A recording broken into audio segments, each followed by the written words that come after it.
Hey everybody, welcome back to NSB Custom Cars. I've got the old car painted, so here we go. Let me show you what we did.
So I'm ready to put the other color on, but unfortunately today is not the best weather day. It's been raining and we got an overcast. Hopefully, come out here and check this out. Hopefully some point today it's supposed to warm up a little bit, but I'm going to paint it today. I just don't want it to rain on it. I'm just going to slide it out here. I'm going to throw this paint on it pretty quick and push it right back in. It's not a whole lot to do on the paint, but it's ready. I do got to scuff it. Let me show you what else I've got done here today. Wow, we lost electric. Nope, back on. Alright. So, my hood scoop, it's all finished. It's ready to go on. So what I did, if you'll notice, this black ring that I put on here, and pretty much all that is, you can see it on TV, Flex Seal. Guy rides around in a boat with no bottom. But last night I came out and I put a nice layer on here, and then I wiped with a rag to get my edge back. But it's now nice and dry. So it's a nice little rubber gasket. So now when I put that down on the car and bolt it on, it's not going to be this fiberglass paint against paint. It's going to scratch it. At least it's got a nice seal, got a good rubber gasket. It's going to seal down on the hood nice. And if you ever take it back off and on, it should just pop right off and on. I'm going to put a little wax on this seal before I put it on. That way it's not sticking to the other paint. But hopefully here in an hour or so, we'll do a little video work on shooting the next color.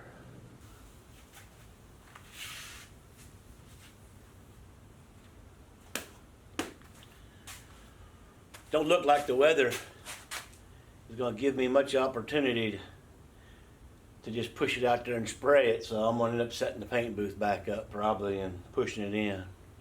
But I got to finish scuffing all this. It's got to be scuffed up a little bit for this paint to stick. Back to work.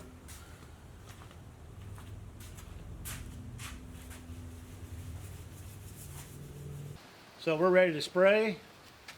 We're going to roll out the old paint booth, set it up. Here we go.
So there she is.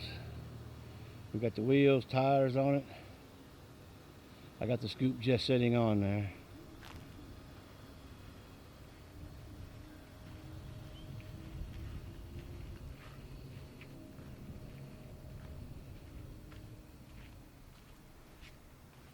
Do a complete walk around here.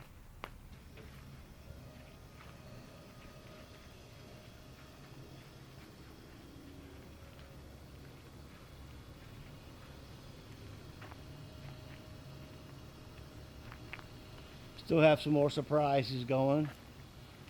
That's going to come down the pike here, but now we're pretty much focusing on that one. That's got to come in and get the motor took out of it.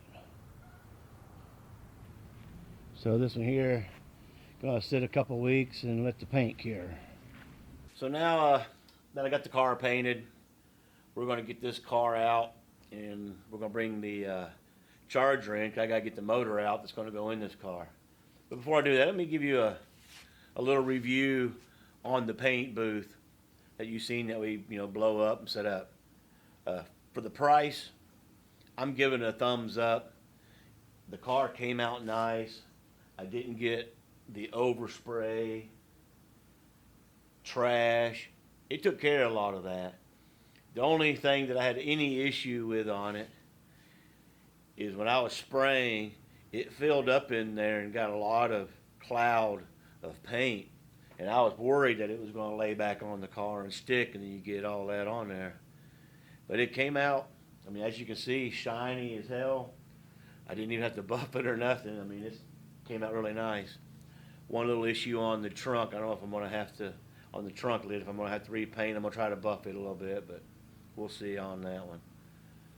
But as far as the paint booth goes, I don't think it's a long-term thing. It's going to be, because of the overspray, like right now, it's got a little tint of green on the windows and stuff in there. So I don't know how many paint jobs I'm going to be able to do before you can't see through the windows or light's not going to come in. But it seemed to be pretty good. We were worried that, right in the middle of a paint job, what happens if the electric goes off and it comes all down, which that's what it's going to do. Come down and stick right to the car. Be a start all over issue at that point. But we did a little pipe frame. It was plastic. I took my heat gun, I bent them. We made 3 arches and I stuck them in there. And then we played with it, turned the air off, on, see how far it came down. And we had it to where if something happened, it wouldn't have got on the car. But hey, it ran, nothing happened. We never had to really use the arches, even though there's kind of pain in the butt getting in. But it worked out pretty nice. It sets up pretty fast, tears down pretty fast, as you've seen in the video. And like when I did the black stripes, now it never fogged up because it was a lot less paint. And a lot of the other reason I think that it may have fogged up a lot, it was a hot day and I was using medium reducer because I thought it was going to be a little colder with the overcast, but inside that paint booth with the light coming in, it got hot in there. I was sweating. So it was going fast, so I was having to push. I didn't give it any time to air out in between. If I'd have ran a slow reducer, it would have given me more time in between each time I was painting. So Lee was having to mix. I was running in and painting because it was drying that fast. So it's probably another reason it got really foggy in there. Didn't give it time to blow out. But thumbs up on the paint booth. Recommend you get one if you're going to do a few jobs. But so finally got this thing painted, finished with it. Now we just got to get a motor in it. I got the old motor stand out. All it needs is a Hemi on it. So our next step is we need to get this thing out of the way, and we'll bring the charger in, get that motor pulled out of it. So that's going to be all of it, everything for this video. Don't forget to subscribe, like us, and until next time. This is what it looks like when cousins meet for the first time. And now he's over here going to chill out for a little bit with his younger brother.